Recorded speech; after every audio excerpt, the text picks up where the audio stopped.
السلام علیکم، welcome to my channel. امید ہے آپ سب خیریت سے ہوں گے۔ آج ہم جس بک کا اوور ویو کرنے والے ہیں اس کا نیم ہے مصحف، ریٹن بائی نمرہ احمد۔ نمرہ احمد کے بارے میں تو آپ لوگ سب جانتے ہی ہوں گے۔ شی از اے گریٹ رائٹر۔ انہوں نے بہت سے فکشن ناولس لکھے ہیں۔ مصحف بیسیکلی ایک عربک ورڈ ہے۔ اس بک میں جس لڑکی کی کہانی کا ذکر ہے اس کا نیم ہے محمل ابراہیم۔ تو یہ ناول بیسیکلی محمل کی زندگی پر ہے۔ بیسیکلی پوری کہانی محمل ابراہیم کے گرد گھومتی ہے جو دنیا سے تنگ آ چکی ہے۔ محمل اپنے فادر کی ڈیتھ کے بعد اپنی مدر کے ساتھ اپنے تایا ابو کے ساتھ رہتی ہے۔ بیسیکلی جو گھر ہوتا ہے وہ محمل کی پراپرٹی ہوتی ہے، اس کے فادر کا گھر ہوتا ہے، لیکن اس کے تایا اور چچا نے اس پہ قبضہ کیا ہوتا ہے۔ تو محمل اپنے ریلیٹیو سے بہت تنگ آ چکی ہوتی ہے، ان کے روز روز کی باتوں سے تنگ آ چکی ہوتی ہے، اس لیے وہ ہر وقت یہ سوچتی رہتی ہے کہ وہ کیسے ان سے چھٹکارا پا سکے، اپنے پرابلمس کا حل ڈھونڈ سکے۔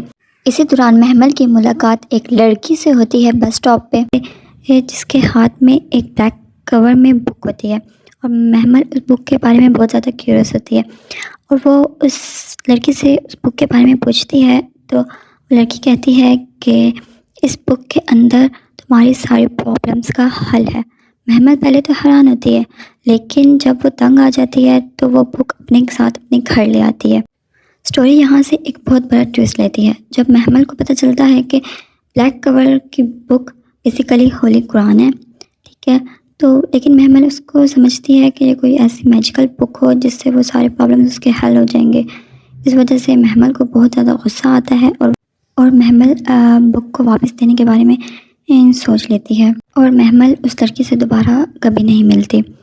محمل کی زندگی میں پریشانیاں اسی طرح چلتی رہتی ہیں اور وہ بہت زیادہ تنگ آ چکی ہوتی ہے۔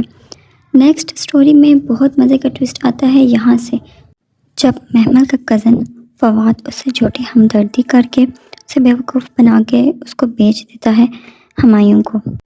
ہمایوں ایک انسپیکٹر ہوتا ہے اور وہ فواد کے اگینسٹ پروف اکٹھے کر رہا ہوتا ہے۔ اس کے بعد محمل ایک کمرے میں موجود ہوتی ہے جہاں سے اسے ہر حال میں نکلنا ہوتا ہے۔ اسی دوران وہ ایک مدرسے کی چھت پر پہنچتی ہے اور ایک بہت ہی خوبصورت آواز میں دعائے نور سنتی ہے۔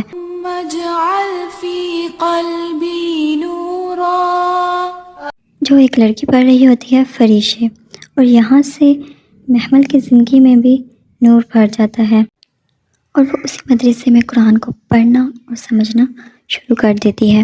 اس کے بعد محمل کی زندگی بالکل چینج ہو جاتی ہے اور اس کو اس کے ہر سوال کا جواب قرآن سے مل جاتا ہے۔ فریشے جو کردار محمل کو مدرسے میں ملا تھا وہ بیسیکلی ہمایوں کی کزن ہوتی ہے، اور بعد میں پتہ چلتا ہے کہ فریشے محمل کی اسٹیپ سسٹر بھی ہوتی ہے۔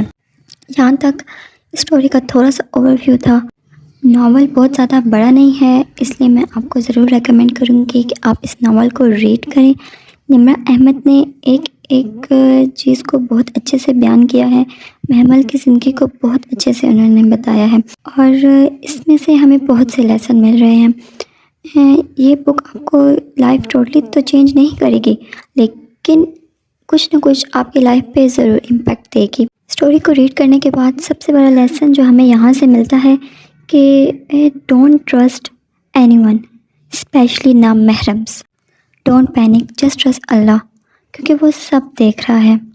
اور دوسرا ہمیں پتہ چلتا ہے کہ اگر انسان کوئی اچھا ہوتا ہے تو وہ بھی شیطان کے بہکاوے میں آ سکتا ہے، کیونکہ ہم سب انسان ہیں اور یہی ہمارا زندگی کا سفر ہے اور امتحان ہے کہ ہم لوگ کیسے شیطانی وسوسوں پہ قابو رکھتے ہیں اور دین کو اپنے ساتھ اپنی زندگی میں کیسے جوڑ کر رکھتے ہیں، کیونکہ اگر ہم لوگوں نے اپنے دین کو مینٹین کر لیا تو ہماری دنیا خود بخود مینٹین ہو جائے گی۔ اس ناول کو ضرور پڑھیے۔ آپ اس ناول کو کسی بھی بک سٹور سے یا آن لائن سٹور سے آپ لوگ بائی کر سکتے ہیں، اگر وہاں سے نہیں تو you can also read in PDF form. جس طریقے سے بھی آپ پڑھنا چاہیں یا آپ کو ایزی لگے آپ اس کو پڑھیں۔ بہت کم پیجز ہیں، اتنا بگ ناول نہیں ہے، آپ لوگ ایزیلی پڑھ لیں گے، تو آئی ریکمینڈ یو آپ ضرور اس کو پڑھیں، اور پڑھنے کے بعد مت بھولیے گا ریویو دینا، واپس آ کر مجھے ضرور بتائیے گا کہ آپ کو یہ ناول کیسا لگا اور آپ نے اس سے کیا سیکھا۔ انشاءاللہ آپ سے نیکسٹ ویڈیو میں ملاقات ہوگی، تب تک کے لیے اللہ حافظ۔ سبسکرائب بٹن کو دبانا مت بھولیے گا اور لائک اور شیئر بھی ضرور کیجیے گا۔ Thank you.